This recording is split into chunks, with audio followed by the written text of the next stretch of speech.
Hello friends, welcome to my channel.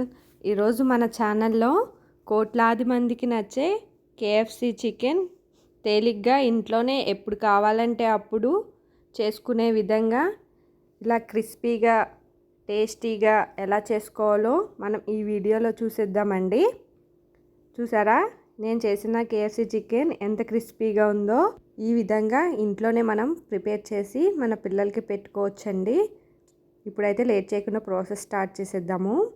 ఒక mixing bowl తీసుకొని అందులో పసుపు వేసి వాష్ చేసుకున్న చికెన్ లెగ్ పీసెస్ని ఈ విధంగా కట్ చేసుకోవాలి 3 సైడ్స్ను. అప్పుడే లోపల కూడా కుక్ అవుతుంది. అందుకనే ఇలా కట్ చేసి పెట్టుకోవాలి.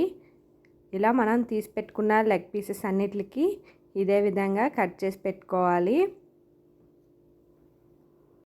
ఈ వీడియోలో చూపిస్తున్న విధంగా కట్ చేసుకున్న తర్వాత ఇందులోనే 1 టేబుల్ స్పూన్ సాల్ట్ మీ టేస్ట్కి తగ్గట్టు వేసుకోండి. Dark soya sauce 1 spoon, ginger garlic paste 1 spoon, chilli sauce 1 spoon, 1 spoon chilli powder.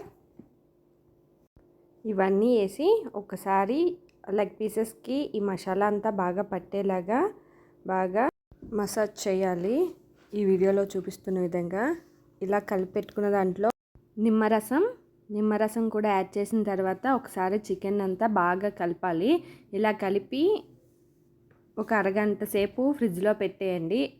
అలా ఫ్రిడ్జ్లో పెట్టే టైం లేకపోతే చికెన్ ముందు రోజు నైటే తెచ్చి పెట్టుకొని ఫ్రిడ్జ్లో పెట్టేసేయండి. ఈ విధంగా నైటే చేసి పెట్టేసుకోవచ్చు. ఇప్పుడైతే పైన లేయర్స్ రావడం కోసం పౌడర్ అయితే ప్రిపేర్ చేసుకుందాము. ఒక మిక్సింగ్ బౌల్లో 200 గ్రామ్స్ మైదా పిండి, 100 grams cornflour, salt, chilli powder, 1 spoon peri peri mix అండి. అది చిల్లీ పౌడర్ లానే ఉంటుంది. అది లేకపోతే స్కిప్ చేసేయచ్చు. ఇవన్నీ బాగా మిక్స్ చేయాలి. ఇందులో మీరు కావాలంటే గార్లిక్ పౌడర్, ఆనియన్ పౌడర్ కూడా యాడ్ చేసుకోవచ్చు. లేకపోతే అది స్కిప్ చేసేసినా పర్లేదు, టేస్ట్ కేఎఫ్సీ లానే ఉంటుంది. ఇప్పుడైతే ఈ పౌడర్లో మనం 1/2 అవర్ పాటు నానబెట్టుకున్న చికెన్ తీసుకొని ఈ విధంగా డిప్ చేసుకోవాలి పౌడర్లో. ఇలా బాగా ముక్కకంతా పిండి పట్టేలాగా బాగా నొక్కుకుంటూ కలపాలి. లేకపోతే పిండి ఆయిల్లో రాలిపోతుందండి. అందుకనే ఇలాగా బాగా పట్టించాలి ముక్కకి. ఇలా పట్టించిన తర్వాత పైన ఏదైనా పొడి పిండి ఉంటే ఇట్లా దులిపేసేయాలి. లేకపోతే ఇదంతా ఆయిల్లో తేలుతుంది. ఈ విధంగా దులిపిన తర్వాత మనం ఫ్రిడ్జ్లో పెట్టుకున్న వాటర్ని బాగా చల్లగా ఉండాలండి. ఈ వాటర్లో ఇలా ఒక 30 సెకండ్స్ పాటు ఉంచి మళ్ళీ తీసి మళ్ళీ మనం కలిపి పెట్టుకున్న పౌడర్లోనే ఈ విధంగా కలుపుకోవాలి.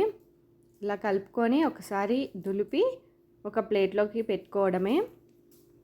ఇదే విధంగా మనం తీసి పెట్టుకున్న లెగ్ పీసెస్ అన్నిటికి ఇలానే పిండిని కలిపి ఐస్ వాటర్లో వేసి ఒక 30 సెకండ్ పాటు ఉంచి మళ్ళీ పొడి పిండి అంటించుకొని పక్కకు పెట్టేసుకోవడమే. ఇలా చేయడం వల్ల పైన వచ్చే లేయర్స్ చాలా బాగా వస్తాయండి.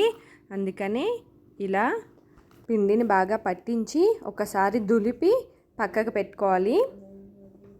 ఇలా మనం రెడీ చేసి పెట్టుకున్నవన్నీ వేసుకోవాలి. ఇప్పుడు ప్యాన్ పైన ఆయిల్ వేసుకొని అవి హీట్ అయిన తర్వాత మీడియం హీట్లోనే ఉండాలండి. బాగా ఆయిల్ హీట్ అయిపోతే పైన మాడిపోతుంది, లోపల చికెన్ ఏమో ఉడకదు కదా.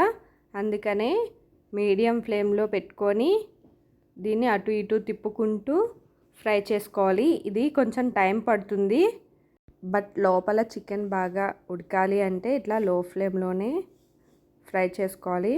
చూసారా, ఈ విధంగా ఫ్రై అయిన తర్వాత మనం పేపర్ ప్లేట్లోకి తీసుకోవడమే. ఇలా మనం చేసి పెట్టుకున్న లెగ్ పీసెస్ అన్నిటిని ఈ విధంగా ఫ్రై చేసుకోవాలి. చూసారా, ఆయిల్లో పిండి రాలకుండా బాగా ఫ్రై అవుతున్నాయి. ఈ విధంగా ఫ్రై అయిన తర్వాత తీసి పక్కకు పెట్టుకోవడమే. చూసారా ఎంత క్రిస్పీగా వచ్చినాయో. ఇదే విధంగా ఒకసారి మీరు ఇంట్లో ట్రై చేసి నాకు కామెంట్ చేసి చెప్పండి ఎట్లా వచ్చాయో. చాలా ఈజీగా ఇంట్లో ఈ రెసిపీ చేసేసుకోవచ్చు కదా. మనం ఇంట్లో యూస్ చేసే ఆయిల్తో ఈజీగా ఇంట్లో చేసి పిల్లలకి పెట్టొచ్చు కదండి. ఈ విధంగా చేయండి. ఇలాంటి మరిన్ని ఈజీ రెసిపీస్ కోసం నా ఛానల్ని సబ్స్క్రైబ్ చేసుకోండి. Please like, share and subscribe.